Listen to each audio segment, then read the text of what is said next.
I think to tell you a little bit about the history or the story of how the HusomeStrong Foundation got started, I think I need to start with the life-changing event that started the whole wheels in motion to get this thing going. And it goes back to September 6th of 2014.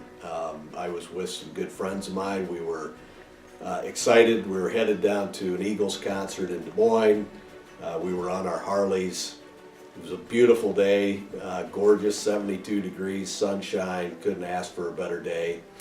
And, we had all day to get there, so we took the back roads, started at my house, and the guys were following me, and I took the lead. And we got about a half an hour away from Cedar Falls as we were, headed southwest towards the Des Moines area.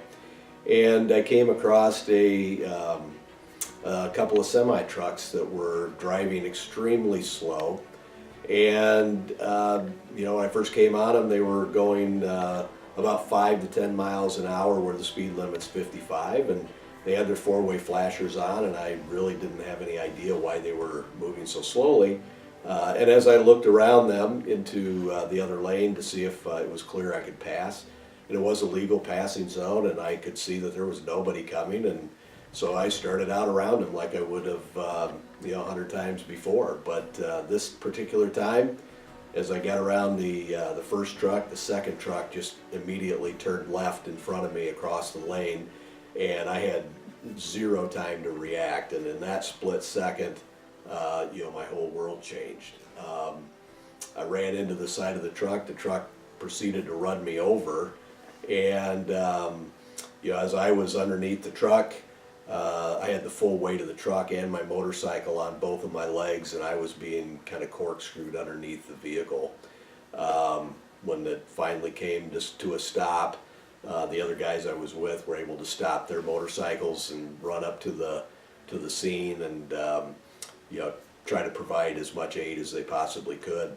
It took about 45 to 50 minutes to get me out from underneath the wreckage. But I do remember, I don't remember much after the impact, but I do remember waking up and I was outside the truck, and there was a woman's voice that was telling me that everything was going to be okay. And I couldn't see her, and I didn't know where the voice was coming from. I didn't know who it was, and she just kept telling me that things were going to be all right and that I should remain calm. And I told her, I looked at the sky and I said, I don't want to die here today. And she said, you're not going to die, or you're going to be okay. And I said, well, if I'm not going to die here today, then get my legs out from underneath this truck, because it is painful. And probably not in so many kind words, but that was the gist of it. So about that time, a paramedic came up to me with a very sharp pair of scissors and proceeded to slice through my brand new leather Harley jacket and a pump an IV in me that, gave me some painkillers and got the pain under control. Once they got me out, they put me in a helicopter. They flew me to Covenant Hospital here in Waterloo. They stabilized my injuries. I had injuries to both legs. I had a shattered right elbow. They got me pretty well stabilized. There was a lot of debris in my right leg from the accident, a lot of compound fractures. And so once they got me stabilized, they put me on another helicopter and they flew me to Iowa City. I was in Iowa City for a little over 30 days. And during that 30 days, I had approximately 8 different surgeries over that time period.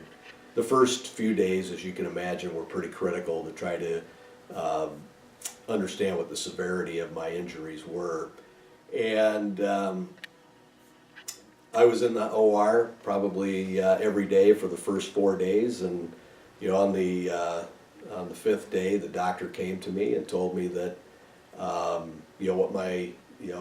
what was going to happen and what my odds were. And he told me that I had about a 75% chance that they could save my right leg, but only about a 10% chance that I was ever gonna get any function from it.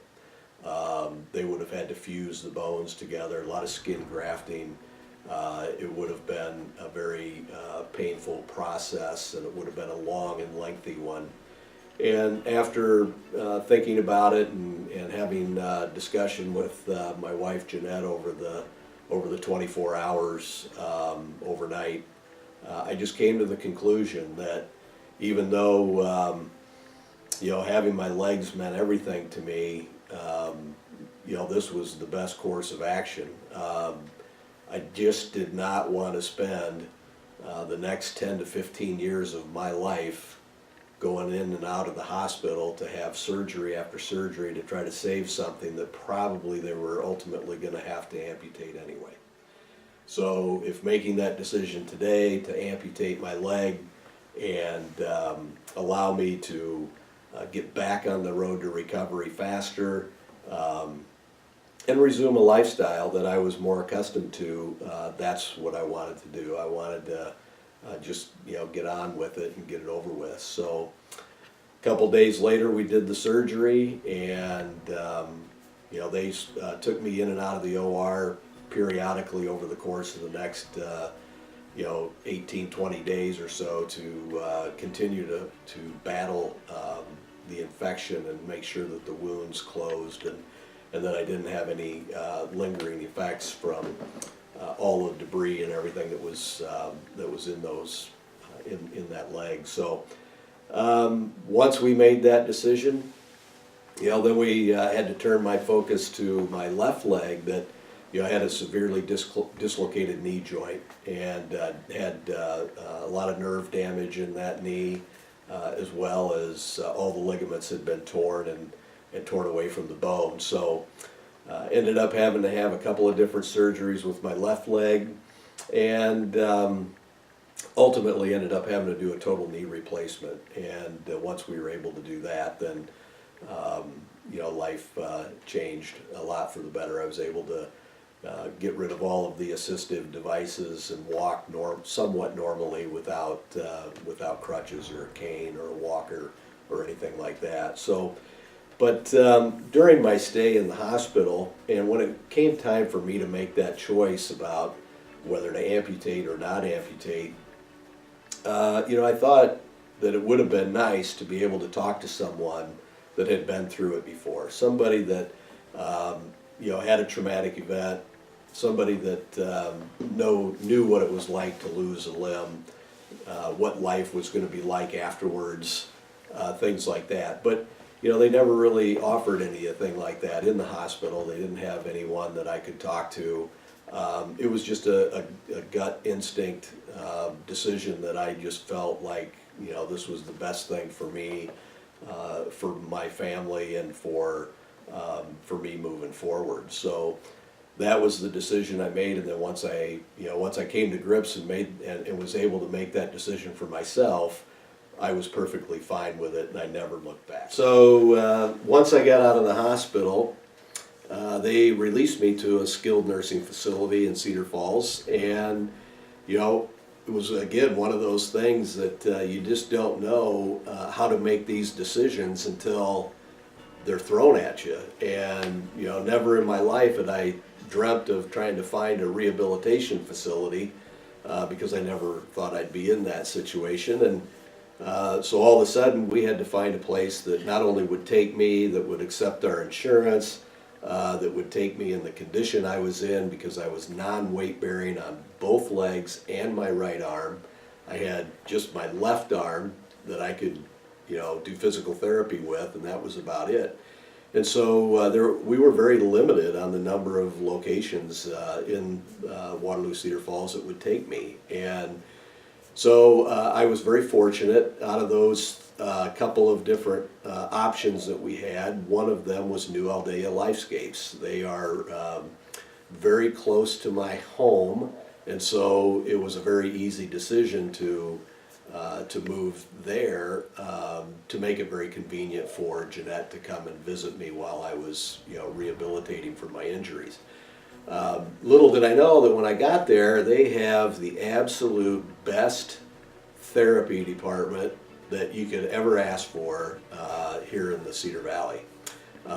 You don't know these things until you get there, and you have to start working with them, but the group that I was able to work with were absolutely fantastic.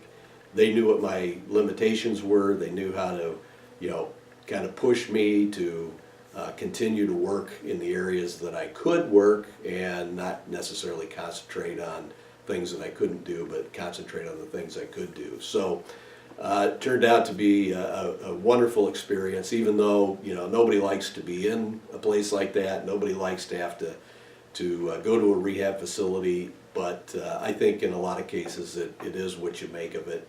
And one of my experiences there was our pastor from our church would stop periodically. And he stopped in one day, and I was in the therapy room, where generally you could find me about every day because, it was boring just sitting in your room by yourself. And so when he found me in the therapy room, he just stopped to chit-chat for a little bit, and he said, Steve, he said, every time I stop in here to see you, every single time, he said, you're always so positive. Your outlook is so positive. He said, how can you have such a positive outlook with everything that's happened to you?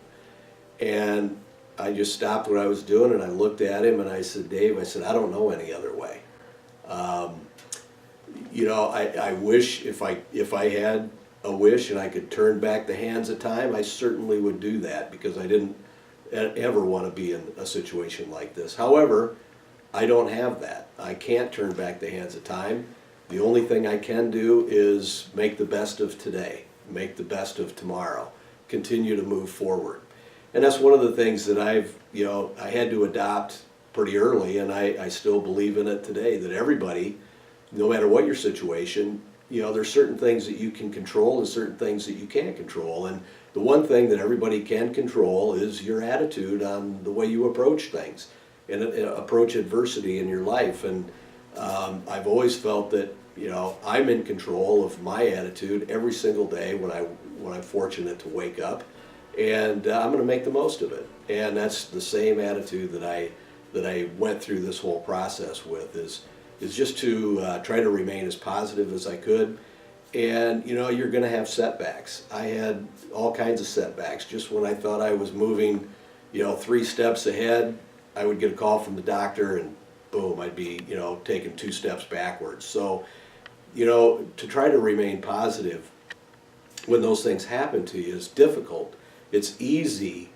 The easiest thing to do is to just give up, to fall apart when the whole world would understand why you did. That's the easy part. The hard part is to continue to move forward and stay positive throughout the whole process, and do the best you can every single day. And good things are going to happen. Sometimes they take a little bit longer than you think they will. Sometimes they take longer than you hope they will. But at some point you're going to look back on it and say, I don't know how I made it through those times, but I'm here today, and I'm glad that I did. So it was very eye-opening to be in that situation. And I realized that I have control, that I can move things forward. So after and while I was in the hospital, while I was in recovery, I did a lot of soul searching, a lot of thinking about what do I want to do next.